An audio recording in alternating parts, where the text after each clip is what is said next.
Hello दोस्तों, आर्यभट्ट पाठशाला YouTube channel पे आप सभी लोगों का एक बार फिर से स्वागत है। मैं हूं प्रदीप झा।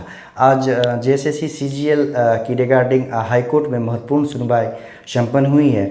उसमें जो रीजनल लैंग्वेज था, जिसमें हिंदी को अलग कर दिया गया था, तो उसके रिगार्डिंग महत्वपूर्ण टिप्पणी जो माननीय न्यायाधीश के द्वारा किया गया। और साथ में जो जो जो 10th एंड 12th जो झारखंड और झारखंड से बाहर जो इस तरह का जो प्रावधान लाया गया था कि आरक्षित वर्ग अगर बाहर से भी करें 10th 12th की हैं तो उनको फॉर्म भरने का मौका अवसर प्रदान किया जाएगा। और जो अनारक्षित वर्ग हैं यानी जो जनरल कैटेगरी हैं वो अगर बाहर से किए हैं 10th और 12th तो उनको फॉर्म फिलअप करने का मौका नहीं दिया गया था। इस तरह का प्रावधान जो है जो इस नियोजन नीति में और जो नोटिफिकेशन आया था सीजीएल का उसमें रखा गया था। तो आज महत्वपूर्ण सुनवाई हुई और फाइनल डिसीजन हुआ नहीं है, लेकिन उसके लिए एक डेट 20 जुलाई को फिक्स नई सुनवाई जो तारीख है वो दिया गया है। लेकिन उसमें जो है जो सरकार के और जो जेएसएससी के जो पक्ष रख रहे थे अधिवक्ता, उनके द्वारा कहा गया कि वो हिंदी को फिर से समाहित कर लिया जाएगा।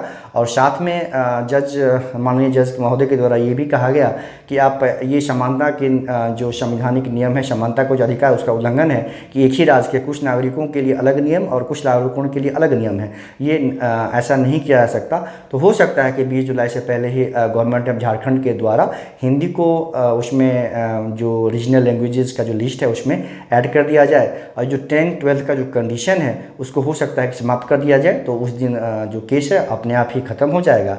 और अगर तब तक इससे पहले अगर सरकार के द्वारा कुछ इस तरह का कदम नहीं किया जाता तो 20 जुलाई को जो महत्वपूर्ण सुनवाई है उस पर आप देखिए उस दिन क्या होता है। संभावना ये है कि जैसा आज कहा गया है कि हिंदी को तो एक्सेप्ट कर लिया गया है वकील के द्वारा, तो सरकार की जो वकील और जो जेएसएससी के वकील जो पक्ष रख रहे थे उनके द्वारा कि हिंदी को उसमें समाहित कर लिया जाएगा जो रीजनल लैंग्वेज है उसके लिस्ट में। ये माननीय न्यायाधीश के द्वारा ये कहा गया कि आपको हिंदी को जो आपने नहीं रखा है, किस आधार पर नहीं रखा, आपने क्या कोई सर्वे किया है कि हिंदी बोलने वालों की संख्या झारखंड में कम हो गई है, या किस आधार पे मतलब ये आपने ये हिंदी को बाहर नहीं किया, जबकि जो शिक्षा का माध्यम झारखंड में हिंदी है, सारा कामकाज अधिकतर कामकाज सरकारी कामकाज हिंदी भाषा में ही होते हैं, तो ये आपका उसको बाहर रखने का क्या आधार था। तो जो वकील थे सरकार के जो पक्ष थे उनके पास कोई इसका जवाब नहीं था। तो हिंदी को तो लगभग समझिए कि उसमें जो रीजनल लैंग्वेज का जो लिस्ट है उसमें समाहित अवश्य कर लिया जाएगा उससे पहले। और ये भी महत्वपूर्ण टिप्पणी किया गया है माननीय न्यायाधीश के द्वारा कि ये जो अनारक्षित वर्ग के लिए जो बाहर से अगर कोई 10th 12th किए हैं तो उसको फॉर्म फिलअप करने का परमिशन नहीं दिया गया, जबकि आरक्षित वर्ग जो है झारखंड के जो आरक्षित वर्ग हैं उनको बाहर से 10th 12th करने पर भी फॉर्म फिलअप करने का परमिशन दिया गया है। ये समानता के नियम का उल्लंघन है, इस तरह का नहीं किया जा सकता। इस पे जो निर्णय है वो क्या आता है वो 20 जुलाई को तारीख निर्धारित की गई है। अगर ये सरकार के छात्रों के पक्ष में निर्णय आता है तो फिर से जैसा मैं पहले भी कह रहा था कि किसी को घबराने की ज़रूरत नहीं है, मौका ज़रूर मिलेगा, क्योंकि नियम ही ये तर्कसंगत नहीं, लॉजिकल रूल है ही नहीं। ठीक है, तो वैसे छात्र जो अब तक फॉर्म फिलअप नहीं कर पाए हैं वो उनके लिए 20 जुलाई को जो निर्णय आएगा फिर से फॉर्म जो साइट है वो ओपन होगा, वो लोग फिर से फॉर्म फिलअप कर पाएंगे।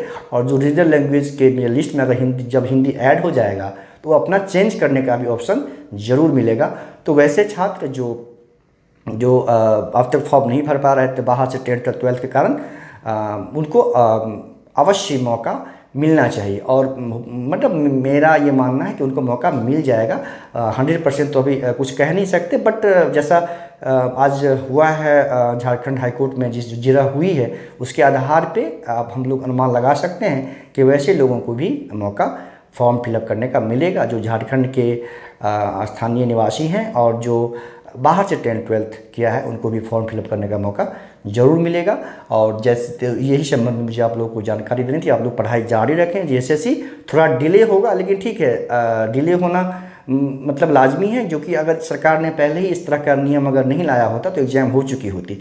सरकार के द्वारा इस तरह का नियम लाया जाना ही एक विरोधाभास था। उसमें हाईकोर्ट या माननीय न्यायालय के द्वारा उसमें सुधार लाजमी है, उसमें किया जाना चाहिए। तो अगर होगा तो देखिए क्या होता है, फिर से मौका मिलेगा। और ये सबको मैं पहले भी कई बार कह चुका था सभी लोगों से कि घबराएं नहीं, परेशान ना हो, झारखंड के निवासी सभी निवासी को जो बाहर के हैं, जो बाहर से 10th 12th की हैं, उनको भी मौका अवश्य मिलेगा। क्योंकि नियम अगर ये होता कि सबके लिए कॉमन नियम होता कि बाहर से जो 10th 12th की है उनको मौका नहीं मिलेगा, अगर सभी के लिए अगर रूल ये अप्लाई होता, फिर इस बीच में बदलाव होना थोड़ा सा मुश्किल था। लेकिन चूंकि आरक्षित वर्ग के लिए ये नियम था कि वो बाहर से 10th तक करके फॉर्म फिलअप कर सकते हैं, लेकिन जो अनारक्षित वर्ग था उनके लिए था कि नहीं कर सकते।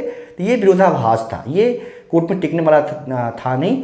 तो देखिए, बस कुछ समय लग सकता है, देर आए दुरुस्त आए, लेकिन सबको फॉर्म फिलअप करने का मौका मिलेगा, सबको एग्ज़ाम देने का मौका मिलेगा, सबको जो अपना अवसर मिलेगा, अपने मेहनत के हिसाब से नौकरी पाने का अवसर ज़रूर मिलेगा। तो आप लोग जी जान लगा दें, अपना पढ़ाई को, तैयारी को एकदम धार दे दें, ताकि आप अपना एक सीट रिजर्व कर सकें। धन्यवाद।